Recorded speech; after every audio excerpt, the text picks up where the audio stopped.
पूर्व प्रधानमंत्री शेख हसीना और उनके परिवार के खिलाफ कानूनी कार्रवाई लगातार तेज होती जा रही है।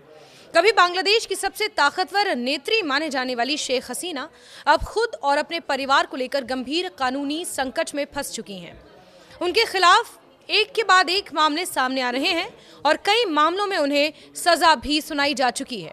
इसी कड़ी में अब एक और अहम मोड़ आने वाला है, जब ढाका की एक विशेष अदालत उनके परिवार से जुड़े 2 बड़े मामलों में फैसला सुनाने जा रही है। ये पूरा मामला बांग्लादेश की राजधानी ढाका के पास स्थित पूर्वांचल न्यू सिटी प्रोजेक्ट से जुड़ा हुआ है। ये एक सरकारी हाउसिंग प्रोजेक्ट है जिसे आम लोगों के प्लॉट और घर उपलब्ध करवाने के लिए शुरू किया गया था।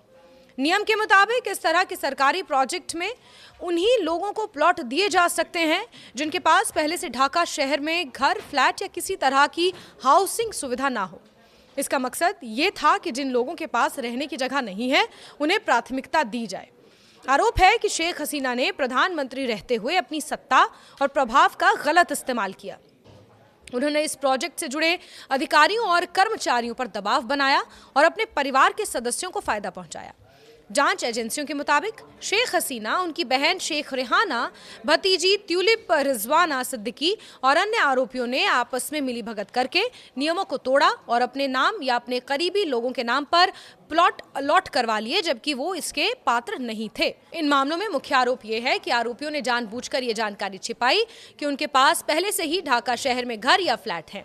इस गलत जानकारी के आधार पर सरकारी अधिकारियों से प्लॉट का आवंटन करवाया गया। बताया गया कि पूर्वांचल न्यू सिटी प्रोजेक्ट के सेक्टर 27 और सेक्टर 203 में 10 कट्टा के प्लॉट आरोपियों के नाम पर अलॉट किए गए हैं।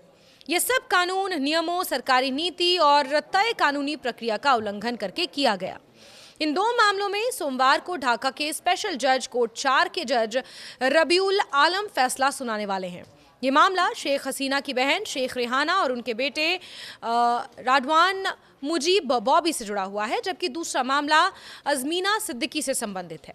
इन दोनों मामलों में शेख हसीना और उनकी भतीजी ट्यूलिप रिजवाना सिद्दीकी भी आरोपी शामिल हैं। कुल मिलाकर इन मामलों में 14 आरोपी हैं, जिनमें से कुछ फरार बताए जा रहे हैं और एक आरोपी को गिरफ्तार किया जा चुका है। अभियोजन पक्ष का कहना है कि उस समय की प्रधानमंत्री शेख हसीना ने अपनी ताकत का इस्तेमाल करके प्रोजेक्ट के इंचार्ज अधिकारियों और कर्मचारियों को प्रभावित किया। अधिकारियों पर दबाव डालकर ये सुनिश्चित किया गया कि प्लॉट का आवंटन नियमों के बजाय निजी हितों के आधार पर किया जाए। आरोप है कि ये सब जानबूझकर किया गया ताकि खुद और अपने परिवार के लोगों को फायदा पहुंचाया जा सके।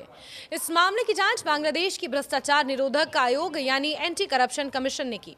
जांच के बाद पिछले साल 10 मार्च को कोर्ट में चार्जशीट दाखिल की गई। शुरुआत में इस मामले में 18 लोगों को आरोपी बनाया गया था। इसके बाद 31 जुलाई को सभी आरोपियों के खिलाफ आरोप तय किए गए और मुकदमे की सुनवाई शुरू हुई। गवाहों की गवाही 13 अगस्त से शुरू होकर इस साल 5 जनवरी को पूरी हुई और इस दौरान कुल 31 लोगों ने कोर्ट में गवाही दी। इसके बाद 13 जनवरी को दोनों पक्षों की दलीलें सुनी गईं। अभियोजन पक्ष ने कोर्ट को ये बताया कि उनके पास आरोपियों के खिलाफ मजबूत सबूत हैं और उन्होंने हर आरोप को तथ्यों और दस्तावेजों के जरिए साबित किया। वकील तारिकुल इस्लाम ने यह कहा कि कोर्ट के सामने यह साफ हो चुका है कि आरोपियों ने आपस में मिलकर भ्रष्टाचार किया। उन्होंने ये भी कहा कि कई आरोपी कोर्ट के आदेश के बावजूद पेश नहीं हुए और फरार रहे, जिससे यह साबित होता है कि वो कानून से बचने की कोशिश कर रहे थे। अभियोजन पक्ष ने कोर्ट से आरोपियों को अधिकतम सजा यानी उम्र कैद देने की मांग कर डाली है। इन मामलों के अलावा भी शेख हसीना और उनके परिवार के खिलाफ कई अन्य केस चल रहे हैं। मोहम्मद यूनुस के शासनकाल में भ्रष्टाचार और सत्ता के दुरुपयोग के मामले की जांच तेज कर दी गई है। सरकार का दावा है कि ये कार्रवाई किसी राजनीतिक बदले की भावना से नहीं बल्कि कानून के तहत की जा रही है। हालांकि शेख हसीना के समर्थकों का कहना है कि ये सब राजनीतिक प्रतिशोध है और उनके खिलाफ जानबूझकर मामले बनाए जा रहे हैं। पिछले साल 13 जनवरी को एसीसी के असिस्टेंट डायरेक्टर अफनान जन्नत केया ने अजमीना सिद्दीकी के खिलाफ एक अलग केस दर्ज कराया था।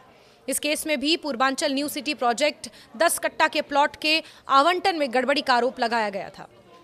इस मामले में भी शेख हसीना, ट्यूलिप रिजवाना सिद्दीकी और 16 अन्य लोगों को आरोपी बनाया गया। बाद में इस केस को भी अन्य मामलों के साथ जोड़कर देखा जाने लगा। इन सभी मामलों ने बांग्लादेश की राजनीति में भूचाल ला दिया है। एक तरफ सरकार भ्रष्टाचार के खिलाफ सख्त कार्रवाई का दावा कर रही है, तो दूसरी तरफ विपक्ष इसे लोकतंत्र और राजनीतिक बदले से जोड़कर देख रहा है। आम जनता के बीच इस मुद्दे को लेकर मिलीजुली प्रतिक्रिया है। कुछ लोग इसे कानून का सही इस्तेमाल मानते हैं, जबकि कुछ का कहना है कि ये सत्ता परिवर्तन के बाद पुराने नेताओं को निशाना बनाने का तरीका है। फिलहाल सभी की नजरें ढाका की स्पेशल जज कोर्ट 4 पर टिकी हुई हैं, जहां सोमवार को इन 2 अहम मामलों में फैसला सुनाया जाना है। यह फैसला न सिर्फ शेख हसीना के परिवार के लिए बल्कि बांग्लादेश की राजनीति के भविष्य के लिए भी बेहद अहम माना जा रहा है। इससे ये तय हो सकता है कि देश में सत्ता के बदलने के बाद कानून किस हद तक और किस दिशा में लागू किया जा रहा है। और इस बीच बड़ी बात यह है कि बांग्लादेश में चुनाव भी हैं और बांग्लादेश नेशनलिस्ट पार्टी और अवामी लीग के बीच सीधी टक्कर मानी जा रही है।